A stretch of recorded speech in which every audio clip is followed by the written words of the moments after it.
Committee meeting to order. Find the agenda here. Okay, entertain a motion to approve the agenda. A motion a second, all in favor? Aye. One item on the agenda, we've got the first and second penny sales tax, and I think Michelle's going to make a few comments. The first and second penny sales tax collections for the fourth quarter of 2014 are $1,595,420, compared to the fourth quarter of 2013, which was $1,486,301.39. The total collected for first and second penny in 2014 is $5,408,745.24, compared to collections for 2013, which were $5,213,186.08. This is an increase of 3.75%. The third penny entertainment tax collections for the fourth quarter of 2014 were $222,431.04, compared to the fourth quarter of 2013, which was $192,957.34. The total collected for the third penny in 2014 is $725,646.21, compared to 2013 collections, which were $691,101.94. This is an increase of 5% over 2013. Okay, thanks, Michelle. Has anybody got any questions or comments? I just have a quick question out of ignorance. We brought in more money than we anticipated. Not a lot more, roughly 40,000 together. So where does that go? Does that go in the general fund? Does that go in reserve? Where does that go? The first and second penny, first and second penny stays in the general fund. And then the third penny, the entertainment tax is split. Part of that goes back to the chamber, to some of their enterprises over there. Weren't we expecting a decrease? I'm amazed. I am truly shocked. We were hoping we were going to stay even. Yeah, At the I end think- of last quarter. Did we not change the budget to reflect a zero growth? Right. Did we go down to zero or just? Yeah. Well, let's throw it on. I think it was, yeah. Oh, Yeah. So, Yeah. do we have any idea? we had a good fourth quarter. Yeah. You know- It'd be nice. It was the ice. You know, because I've asked Katie, I'm trying to, Katie, help me with the chamber is, how do we attribute what we actually get benefits from the ice, from the pool, or these activities we put? More How do we pheasants. actually measure Yeah. real dollars to that? And there's the standard $190 a day per person thing, but that's some generic number. What's the real number? How do we measure that? And honestly, I think, Dave, we're probably looking at it, that's how you measure it. But in reality, it's difficult because of the sales tax. You have both local and tourists and hunters that roll through. But what amazes me is we ended up the year with $5,408,000, which we looked 2 years ago, in 2012, when we had just an explosion because of all of the roofing and the other construction that was going on the roads, and we thought we'd never even come close to that number, and it made sense that it dipped down in 2013, and all of a sudden we're over that 2012. But it's very encouraging that we're hanging in there, and I know Danny is going to tell us that the ag deal is going to get tougher, so we're going to have to be aware of that and kind of watch it. But It was interesting that December for 2014 was down compared to 2013 in both the first and second and in the third penny. Say that again. The month of December collections were down in 2014 compared to 2013, just for December. But October and November were just huge. Which makes you, leads you to So- believe that it has something to do with it. Well, you would certainly think so. Yeah.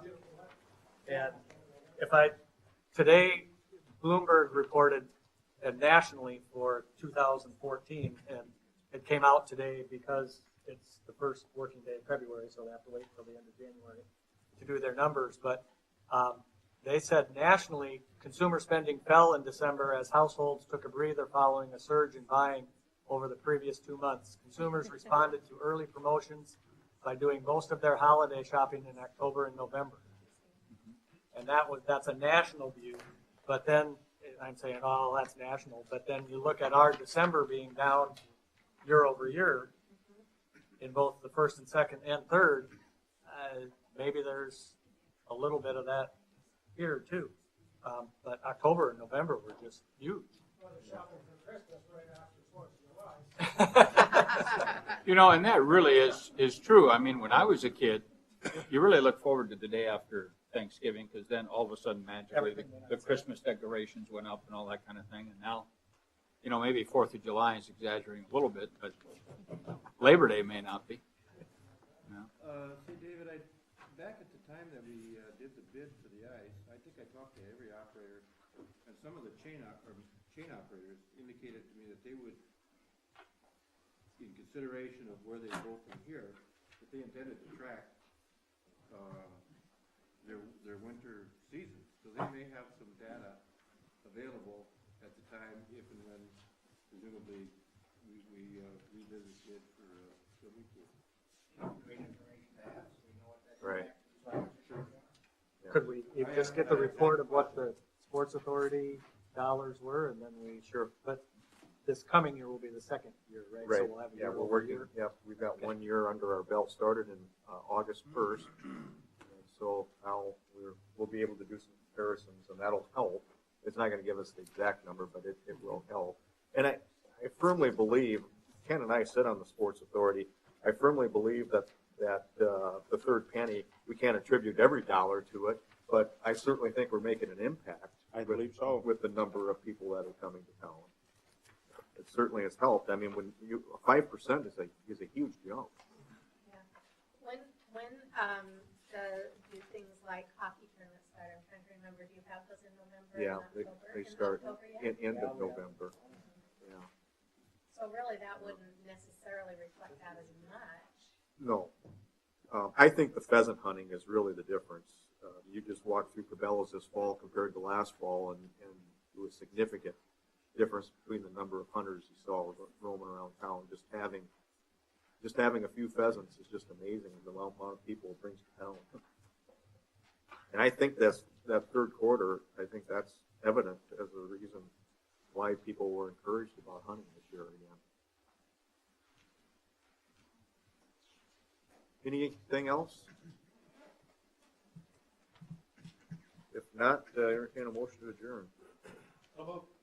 Motion is second, all in favor? Aye. We are adjourned.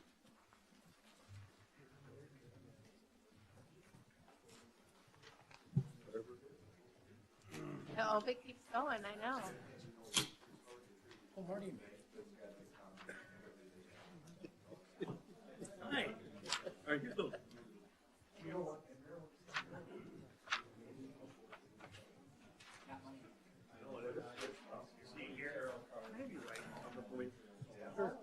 Johnny was late.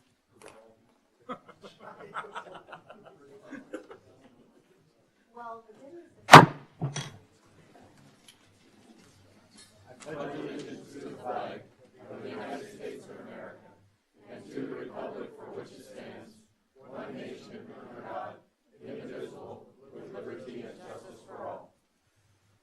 Do we have someone from First Lutheran here for invocation?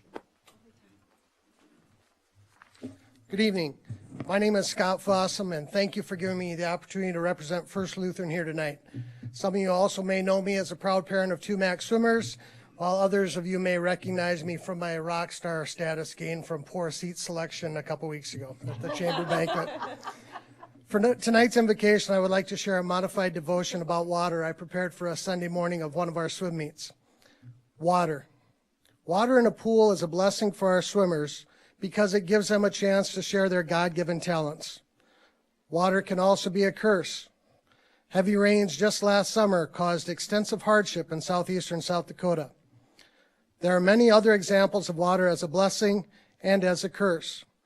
A cold glass of water after mowing the lawn on a sweltering summer day is a blessing. Standing water in a saturated cornfield after torrential rains can be a curse. Water flowing down an alley during a cold, dark Sunday evening in February is a curse. A new pool for fitness, recreation, and competition in the community of Mitchell is a blessing. As you think about the blessings and curses of waters, please remember the greatest blessing of water, baptism. Through baptism, we can become a member of our Heavenly Father's family, which is a blessing that will last throughout eternity. Please pray with me. Good and gracious God, thank you for water. Water to drink, water for our crops, for fitness, for recreation, for competition. We can only live for 3 days without water, but through the waters of your baptism, we can have eternal life. In your name we pray. Amen. Thank you. Thanks, Scott. Roll call, please. Smith. Here. Sharks. Here. Allen. Barrington. Dosher. Here. Tronis. Here. Rice. Here. Olson. Here. Have a quorum. We will convene the meeting. Approval of the consent agenda. Items appearing on the consent agenda may be removed by a city council member for discussion at the beginning of the formal agenda items. Anything that the council wishes to remove from the consent agenda?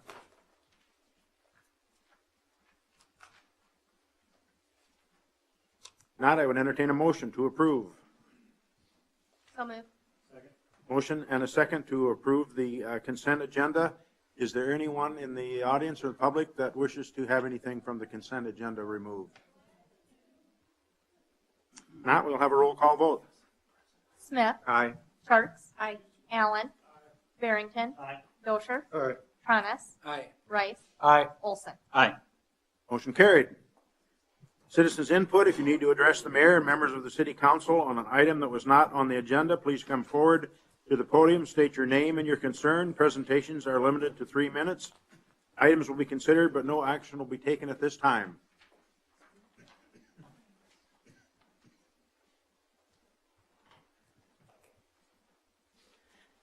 Hello, my name is Peggy Miller, and I am a resident of Mitchell. And I'm here this evening with a couple of supporters to ask the council to consider establishing an ordinance to allow the residents of Mitchell to keep backyard chickens. In order for a backyard chicken ordinance to be successful, I understand, as we all do, that there has to be some rules and regulations for anyone that wants to be a chicken owner, such as limiting the number of chickens an owner can have to 6 hens, no roosters, unless your neighbors don't mind being woken up at 5 o'clock. Coops must be no less than 25 feet from a neighbor's home. Coops and runs must be temporary structures which completely contain the birds. We would support implementing a program to offer educational materials to people wanting to raise chickens in the city limits in order to inform them of proper chicken handling, coop cleanliness, and who to contact in the event that they can no longer raise their hens. There are several communities in South Dakota that already allow this opportunity, Sioux Falls, Spearfish. There's also different communities that are working on trying to establish such an ordinance. Part of the positives, raising chickens can be a great educational opportunity. They can provide a food source for the families raising them, strengthen sustainability in communities by localizing food, and aid in gardening by means of pest control, bugs, snakes, and they also can supplement composting if anybody is interested in that. And that's what I have. Okay, thank you.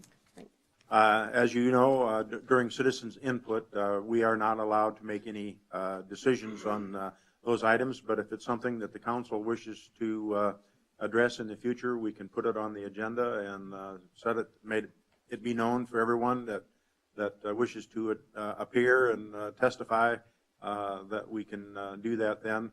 I know that this is somewhat of a hot issue throughout the state. About every 6 months, the mayors of the 16 largest cities get together, and one of the topics that came up during those meetings was the controversy in several of the cities over the allowing of chickens within the city limits. And so I guess it doesn't surprise me that we're going to finally also address that issue. So thank you. So what is the reason, I mean, has this been addressed in Mitchell before? We have an ordinance that does not allow it. So I would guess at some point maybe that it did. Since I have been on the council or as mayor, we have not discussed it that I am aware of. Can you think of any reasons why we wouldn't? I mean, The general reasons have been, and obviously there are communities that disagree, but the amount of waste, potential for disease, noise, inconvenience to neighbors. Those are the issues that generally, come up. It's like having a barking dog, Well, I think if other cities are checking into it, there'd be no reason why we wouldn't. At least if someone thinks it's important enough to bring it forward, I think we can put it on the agenda and debate it, and then we can have both sides come in and give their points, and then we can make a decision. So I think it's a good idea to at least have some discussion on it. I agree. Okay. Next meeting, does that sound agreeable to everyone that we put it on the agenda for the 2 weeks? Okay? Yeah. Thank you. Anything else, either from the council or from the audience? Ken, I got something real quick. I was able to visit with one of the snipers on our SWAT team over the weekend and kind of visit a little bit about what happened out in Kimball. And he, for one, was very appreciative that we had our SWAT, I don't know what you actually call it, assault type vehicle that we inherited from the U.S. Army. And I remember at the time where there was a little bit of snickering going on of, are we ever going to use this, and why do we need it? And the other thing that was a kind of a misconception is we didn't pay anything for it. We paid to transport it back, and now we're putting gas and oil into it, probably some tires. But it was, he determined, or he, in his determination, he felt that there was over 100 rounds that was fired at that particular vehicle in itself, and he said, I'm pretty certain, in his mind, we saved 2 lives that day. So I just want the public to know that, unfortunately, we're living in an environment and in this day and age that we don't know what to expect, and I think we have to be prepared. And I'm glad Lyndon brought this forward, the opportunity, because I hope we never have to use it again, but it may be next week. But I just want the public to know, because we took some criticism on that and also got some letters to the editor that had some facts that were not true. But regardless, I'm just happy we had it that day and everybody made it out alive. There was one officer that did get shot. But in his determination, there would have been more if we didn't have it.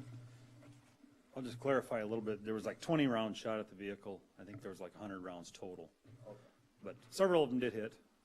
Nothing penetrated. So, yeah, no, and we did have 2 Mitchell officers up front and received direct hits right where they were at, but withstood all the rounds. So, I had a meeting this past week.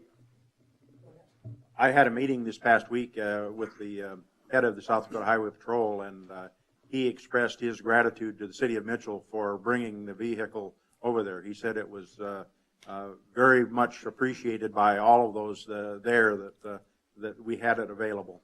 Right. Lyndon, I noticed in the paper, bulletproof glass, was that shattered? No, it bounced. It started a little bit, but it bounced off of it. Yeah. Yep. And it's like 3 inches thick. So, and then any of the repairs, anything that's got to be replaced, the state is doing that. So, for us. Yep. Yep. Yeah. And the transportation cost to get it back, I don't know if you guys knew it, the state did step forward and paid for the trucking of that thing here too. So the city of Mitchell, we maybe have 1 tank of fuel in it so far. And we got 6 extra wheels and tires, new ones with it also, so, yeah. It's a no-brainer, because it's already paid for by the taxpayers. It would have been either sitting somewhere or not being used, but, I mean, we've encouraged communities, anybody that's asked us, we've encouraged them to go for it, to get one of these. There should be several in every state, at least available, and then be made available regionally. So, yeah, very effective. And the closest one to Mitchell, besides Mitchell? Well, Sioux Falls has a little bit smaller one. Rapid has one, and they all came to Kimball too. So we had 3 armored vehicles there. And now Pierre has one similar to ours. Watertown has one just like ours. But I think there's maybe some others looking, but yeah, there's a few in the state now. I wasn't gonna ask until you said one came from Rapid and one came from Sioux Falls. How fast do these things go? Theirs will go a little faster than ours. Ours go about, our big one goes like 65. Theirs will. That fast? Yes, and theirs will hit 90, probably. They have smaller, they're Bearcats. They're made just for, yep, they drive it. Yep. It's got an automatic transmission and, so. We're talking about being prepared. I have no idea what the repairs to this building are gonna be. How much? But if it's significant, I'd think in $1 million or $2 million. And we are on what it will take to bring this up to standard, and then we can make a determination of whether or not we want to invest that kind of money just to make it in a condition that we can remodel it. So if there's nothing else, we'll move on with the update from City Administrator. Well, the first item that I had for you is to let you know that it'll probably be, Shane said, probably about 2 weeks before we get the final reports on, we're doing the structural analysis, the environmental review, and then the mechanical review of the City Hall currently. So it'll be at least 2 weeks. Hopefully we'll have something at the next meeting for you. In addition, at the meeting this morning, it was reported that I don't know if we need to say when the library's grand opening, the library board set that for February 20th. And I know the council had asked about that previously. So we are having our Corn Palace Renovation Committee meeting this Friday. We will be looking at the sign in detail as well as the floor at that time so that we will have something to report back to the council at the next meeting. I did want to update you on the GOED grant, the Governor's Office of Economic Development. If you remember, the council approved 3 different grant applications for Spruce Street. The GOED grant has 4 different timelines that you can apply for. We did not submit for the January timeline. We're going to wait for the April timeline. We were able to get a couple additional businesses in that area to help with the grant application for the industrial access grant, and it will also be beneficial if we can get some of their financial data and employment figures for the GOED grant. So we're waiting because the businesses hadn't had all that information put together. It's really not harmful in the application process, it's just the timelines that you have to apply. So that one we won't hear back from for a little bit longer than initially was anticipated. And then I did just give you a note that we do anticipate having a contingency request on the next agenda. And if Dusty's here, if you have questions, I'm sure he could answer that. But they did have one of the compressors go out on the first sheet of ice. And so right now, the other 3 are kind of covering. But we do need to get that repaired as quickly as possible. And Dusty did get a couple quotes on getting the compressor rebuilt, a certified rebuild. So that it will last longer. And so we will be bringing that at the next meeting through a contingency request so it can be approved right away. But if you have any problems with that, you should probably discuss that with Dusty prior to the next meeting because he needs to get that going. And that's actually all I have to report after all of our good news last week. So. Okay, thank you. Committee report, Finance. Finance Committee met this evening at 7:20. And we had one item on the agenda. It was the sales tax. The first and second penny sales tax actually ended the year with $1,595,000. That happened to be, $5,408,000, and that was 3.7% increase over the prior year, which was $5,213,000. had a little discussion on what may have spurred that. And the main conclusion was hopefully it continues. And was noted also that we did not raise our budget for 2015, so hopefully we will meet or even exceed what we are currently in place, because our budget is actually less than what we collected last year. Also on the entertainment tax, it was noted that we had a very nice increase in that particular tax also. First time that this tax had hit 700,000, and actually we went over by 25,646, so over 725,000, and was noted again that we seem to be bringing more events to town, and had a very good fall for pheasant hunting, which we anticipate that was part of the increase. It was also, we also noted that the budget for 2015 was 722,000. So again, we're not anticipating or didn't anticipate any increase, but hopefully we can at least meet or exceed what we raised in 2014.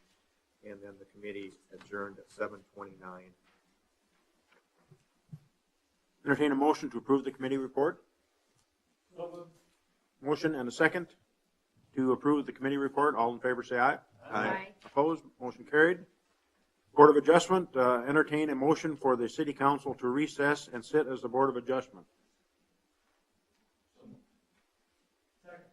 We have a motion and a second to sit as a Board of Adjustment. All those in favor say aye. Aye. Opposed? Motion carried.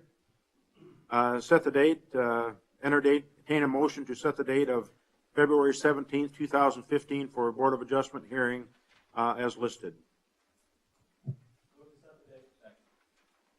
Motion second to set the date. Any discussion? All those in favor say aye. Aye. Opposed? Motion carried. Entertain a motion for the Board of Adjustment to adjourn and the City Council to reconvene in regular session. Motion second to reconvene in regular session. All those in favor say aye. Aye. Opposed? Motion carried. Action on resolution number 3246, a plat of Lot 2 of Wagner's Addition, a subdivision of the southwest one quarter of Section 4, Township 102 North, Range 60 West of the 5th PM, Davison County. I understand that Neil is at I think a national school board meeting and unable to be here. I don't know, Randy, do you have any recollection of any issues? No, I know it was voted and approved by they the passed it unanimously. unanimously, so I don't think that there was any objection. Move to approve resolution 3246. Motion and a second to approve resolution 3246. Any discussion? All those in favor say aye. Aye. Opposed? Motion carried. Action on resolution 3247, a plat of Lot 8, Block 4 of Woodland Heights, First Edition, a subdivision of Lot 2, Cranes Edition, in the southeast one quarter of Section 34, Township 103 North, Range 60 West of the 5th PM, City of Mitchell. This also was passed with no delegates. I'd move to approve. Motion second to approve resolution 3247. Any discussion? All those in favor say aye. Aye. Opposed? Motion carried. Second reading and adoption of ordinance 2496, an ordinance regulating soil erosion and sediment control within the city limits. Move to put ordinance 2496 on second reading. Second. Motion and second to place ordinance 2496 on second reading. Discussion. All those in favor say aye. Aye. Opposed? Move to adopt. Motion and second to adopt ordinance 2496. Roll call vote, please. Smith. Aye. Charts. Aye. Allen. Barrington. Dosher. Aye. Tronis. Aye. Rice. Aye. Olson. Aye. The ordinance is adopted. Second reading and adoption of ordinance number 2506, an ordinance providing for additions, deletions, and other amendments to the International Residential Code of 2012. Move to put ordinance 2506 on second reading. Second. Motion and second to place ordinance 2506 on second reading. Discussion? All those in favor say aye. Aye. Opposed? Motion carried. Second. Motion and second to adopt ordinance 2506. Roll call vote, please. Olson. Aye. Rice. Aye. Tronis. Aye. Dosher. Aye. Barrington. Aye. Allen. Charts. Aye. Smith. Aye. And the ordinance is adopted. Second reading and adoption of ordinance 2509, an ordinance providing for additions, deletions, and other amendments to the International Existing Building Code of 2012 edition. Place on second reading. Second. Motion and second to place ordinance 2509 on second reading. Discussion. All those in favor say aye. Aye. Opposed? Motion carried. Move to adopt. Second. Motion and second to adopt ordinance 2509. Roll call vote, please. Olson. Aye. Rice. Aye. Tronis. Aye. Dosher. Aye. Barrington. Aye. Allen. Charts. Aye. Smith. Aye. The ordinance is adopted. First reading of ordinance 2510, supplemental appropriations.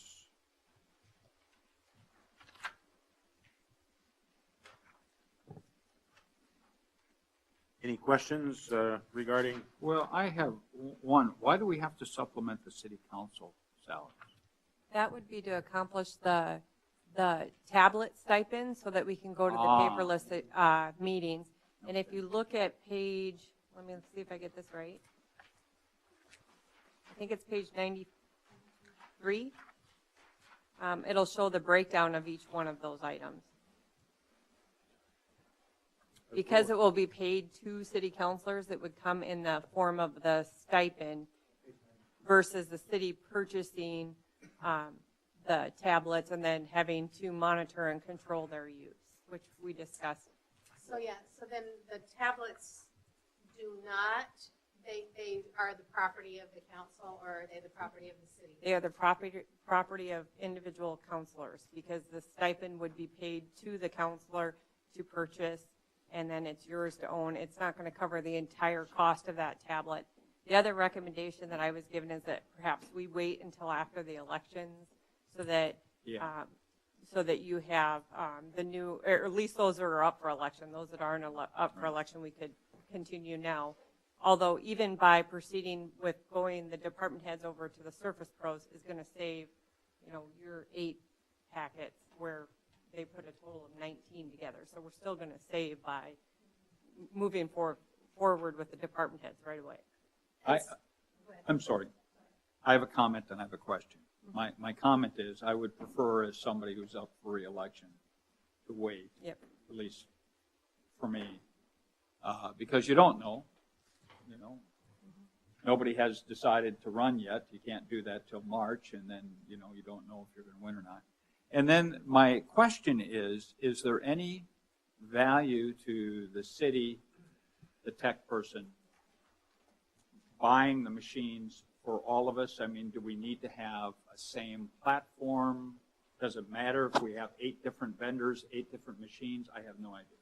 It really won't matter if we continue to do it in a way where we're doing just Dropbox PDF packets where you can pull them up that way. On the stipend agreement that you will sign off on when this gets moving forward, it'll say that you're going to buy a minimum of a 32 gig tablet, whatever your tablet preference is, that you're going to have Adobe Reader installed and Dropbox installed, and it has to be compatible with our city email service. If it can meet those 4 things, you're fine. Some people are more comfortable using a Samsung or a Google Chrome or something like that. If you like the iPads, Toshiba stuff. or Toshiba, or any of the other, whatever you like to use personally. So that way, whatever you're most comfortable with, you can buy a device that works for you because you will be using it. You can use it for personal use as well. So, and we can certainly help people and walk you through it. The problem with us purchasing them is that to do the stipend, we pay, Right. So that you can do that directly. But definitely, we would work and guide you through whatever your preference is. Because I would have no idea what's Yep. compatible with the city. Yep, and it's, doing it in this manner, it's really pretty flexible. You can use about anything as long as you have those apps, and I can certainly even work individually with everyone, make sure you get what's gonna work. Now, could I ask you to, you've told us this before, but could I ask you for the public listening, for the media that's here, explain how much time and how much money goes into the packets that would perhaps assuage somebody in the public saying, why in the world are we buying these people computers? Yep, sure. And if we looked at what the tablet stipends were going to cost, as well as moving department heads over to Surface Pro, so they'll have these kind of devices and they no longer get paper copies. We're also going to repurpose their existing PCs to replace some of our very old PCs. The total cost was $19,500 to do that this year. I just strictly looked at what it cost to take the 19 packets times 164 pages, which was the average size packet when I looked at 9 meetings and averaged the number of pages per packet, times 10 cents a page at 26 meetings was $8,101.60. And that was not including the thicker paper they do for the cover pages, the binders, or the 2.5 hours minimum it takes the person to make 19 copies of this packet twice a month. And that's just regular meetings if there's no additional meetings.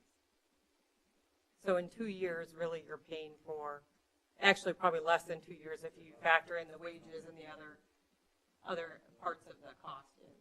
9 meetings is 4 months. Yeah, that your cost is 4 months. I've been playing. No, that wasn't my cost. That was the average cost of just paper over an entire year. So, but if you added in the staff costs and the binders and the other stuff, it'd be higher. Stephanie's worked with me, and I find it very easy to get through it. If I can do it, anybody can do it. I got Randy working on his tablet, so.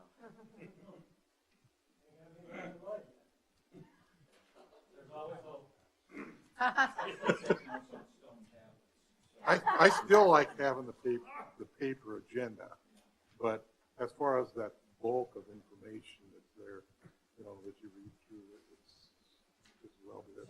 And it's also archived for you. Yep, you have to have the paper agendas in the meeting. It's required by state law. Yep. Nice. And the goal would be hopefully long-term, either when we adapt ourselves to being here long-term or wherever we end up long-term, 5 years from now, to be able to project the same packet that the council's seeing electronically so the public can see it as well as at the same time. It really, I think, aids in the flow of the meeting. I'd also say that if anybody has any other questions on the rest of the city network project that was included, the budget, I could certainly go over that. I can tell you that with the phone system, we kind of, between Andrew and I, beat that thing to death until we could get it down as low as possible so that we could get as much as we can installed. This will put all of the city phones on either a digital system or an IP phone system. It will include adding our network with all the switches that we need, and we will have everything complete by, they believe, mid-March, all of the switchover. We will also now have our firewall intrusion detection for the entire network, which we don't currently have, and upgrading our file servers and upgrading our wireless access points, which is extremely needed in library and Corn Palace, which we have started some of those already. So Steph, in the appropriations, it says the amount of money, budget line item that was unspent. That's what was left over to that particular item? Yep, and I know that that's maybe a little bit confusing. We're trying out this new form to just try to get more information to the council ahead of time in the background as to why the request is what it is. I know in the past you guys called these reappropriations. Technically, with legislative audit requirements, anytime you're adjusting the budget from what it was adopted in the previous year, or when the council adopted it previously, there's only 3 ways to adjust that. That's either through a supplemental appropriation, a contingency transfer, an automatic supplement. But department heads still wanted to have the ability to show the council that this is something that they didn't get done the previous year and they're going to do it this year. So we left that information line so that you could just see whether it was coming from last year's funds or if they're asking for additional funds out of adding to their budget. When you look at all the stuff that was included for the network, and I kind of think it's easier to look at that one total spreadsheet, because then you don't have to see one line at a time. But the last one that shows, the last portion of that shows funding from year, department, general ledger number, description, and budget, you can see really only one of those items came from last year's funds that were unspent, and that was the municipal buildings phone system for City Hall. The rest of the items are from the 2015 budget, but those budget lines will remain unspent, so that the net impact to the general fund is going to be a zero net impact. Hopefully that change in format will give you a little bit more information consistently with each of those requests too, so that when we get to this point of hearings, you guys can see where the money's coming from or what your questions might be as to why things didn't get done last year or anything else that comes up. I loved the forum. I felt like they were really, really helpful. I mean, superior to what we've had in the past. So that's great. Thank you very much for I like the new form too, and I just make a comment on it that, of course, I read through everything and be careful on how they fill those out, so they're filled out completely. There's one in there that kind of made the hair stand up on my back, the back of my neck. However, I talked to the individual, it was just a little more added information there I thought would have been a little bit better for me to look at it and understand why they were asking to bring it forward again, so. That's probably a little bit of a learning process for us too. I kind of threw it at them and said, hey, can you use this for the meeting? So we'll get more used to it as we get going, but it was a good first run at it. I realize this is first reading, but I'd like Dusty to come up and talk about the parks items there. Just on mosquito control, again, for the public, I realize we're, probably 6 months away from mosquito season, but when do we spray? What triggers? How do we determine? Okay, basically we have a seasonal employee that we hire specifically for mosquito control. Typically we'll start them in March.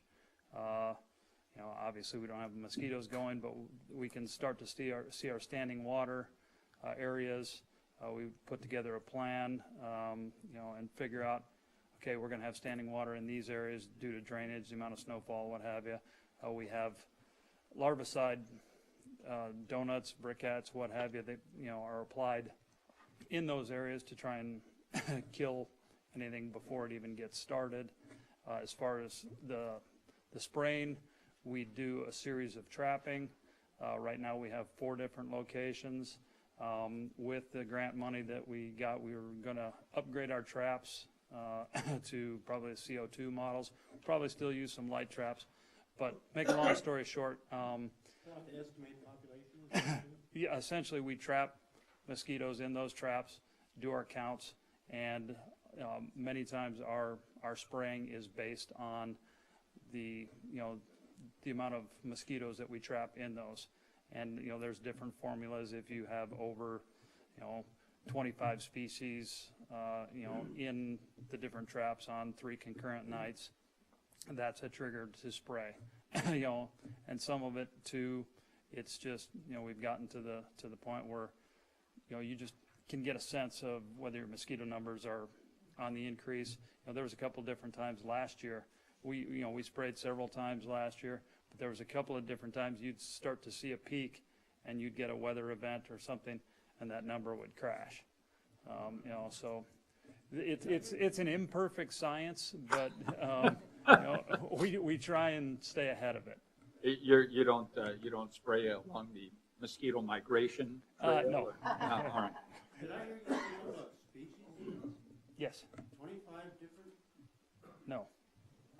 You heard incorrectly. That's what I thought. There's basically 2 different species that we trap in this area. You've got the flood mosquitoes, and then you've got the mosquitoes that carry the West Nile virus. And those typically we don't start seeing until at the earliest, July. That's not to say you can't find the occasional one, but that's more of a later species. So Then if you could talk about the West Ramp just for a minute. We're sure. going to do it actually, or? I said that is the money that was unspent from that fund last year. It was my intention to do it last year. And there again, go ahead. I was going to make a comment on that too. I know that the council last heard the proposal when, I think it was a Public Works Committee where we talked about whether we do it just for what was set aside in the Lake Fund budget, or if we do it that will meet the needs as well as the future needs with a kind of a bigger design, a little better turnaround space. And I think you still have the ability to do that. When we talked about where that funding might come from, if they don't have that in the Public Works budget, then that's something that you'd probably have to look at a contingency transfer or something to supplement that $61,591. But what you're seeing in the appropriation ordinance is the amount, like Dusty said, that was set aside for that improvement. But the last direction that we got from the council is that you wanted to proceed with the $80,000 plan versus the 61. So we still have to accommodate for that gap in funds. Right. And Shane, it was my understanding that Shane was going to be putting together some final numbers for that.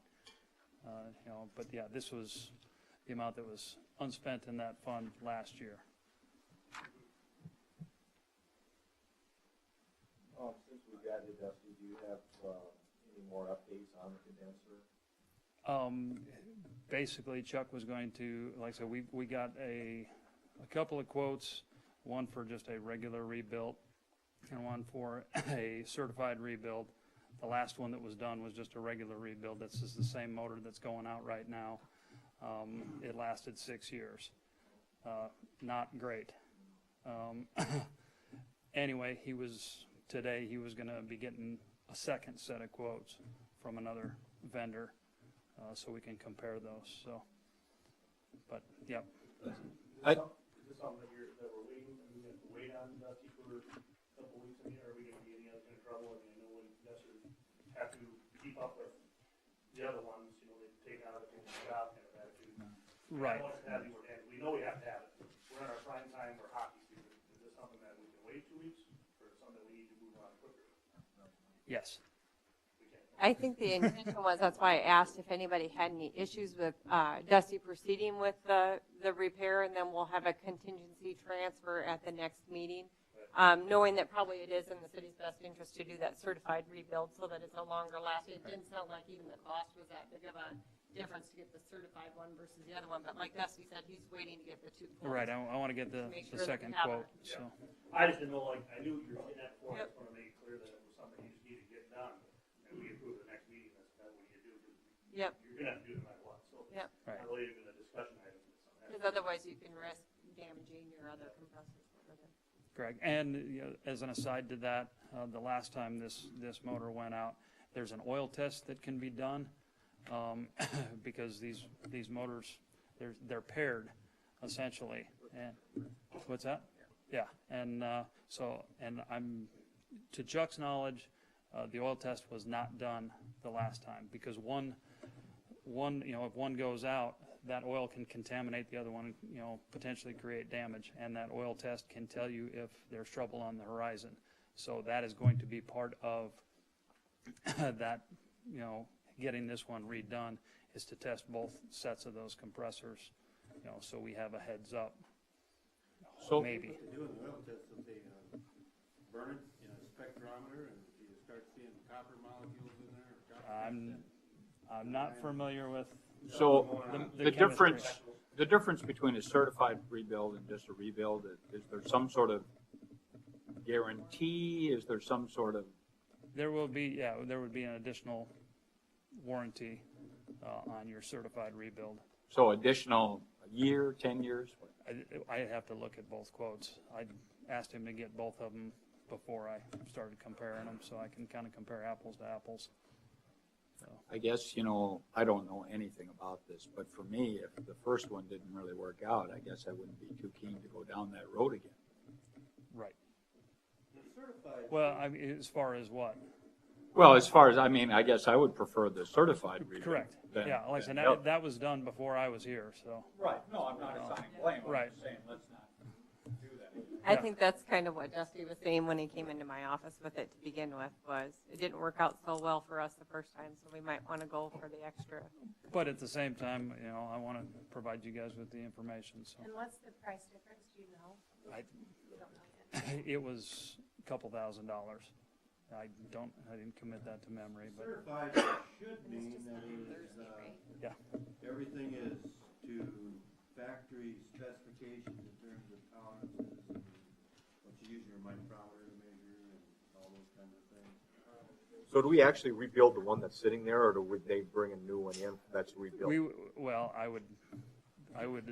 Is it my assumption that they will rebuild the existing one because they do not make that current motor anymore. So it's either a rebuild or we. So they'll have to do it on site, or they have to? No, pull it out? they'll pull it out. Oh, they will? Yeah. Where do they take it? I don't know. The rebuild shop. Basically, Used to do that with semi. Used to do the oil check and then tell you how bad the motor was with everything. And we were gonna buy it or not, we always did an oil check. Same. yeah, there's a Send it in, but you Send send a it sample somewhere in the that's lab. certified. It's one problem. I can tell you from experience, because we learned that way.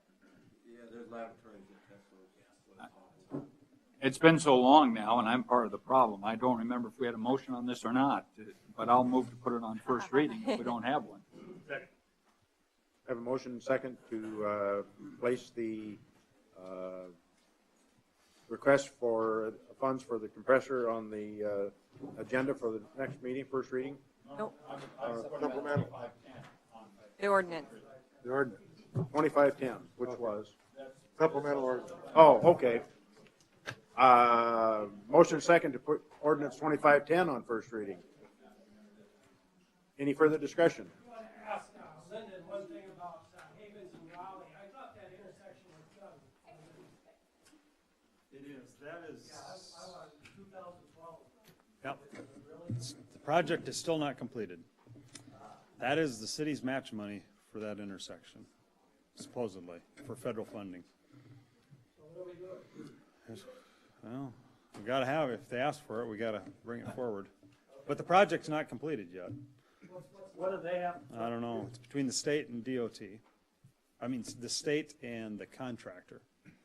DOT and the contractor. They've got a bunch of sign-off things. There was some damage that happened during the project they had to fix. I think they were just fixing one last weekend at Havens and Sanborn. There was a checklist of things that have to be done yet, so it's been a long, drawn-out project. Once all those items will be done, we had a meeting about a month ago and went through it, and they got probably a couple weeks worth of work. Just little touchy things of how assign points and different lights and things like that. And once we have a project that's completed and signed off, the state will send us a bill for that intersection, and then we'll have to submit the payment for that. That's what it's from. It's just carry over. This is the second year I think we've carried it over. So. Have a motion second on ordinance 2510. Any further discussion? All those in favor say aye. Aye. Opposed? Motion carried. Entertain a motion to adjourn. So moved. Motion and a second to adjourn. All in favor say aye. Aye. Opposed? We are adjourned.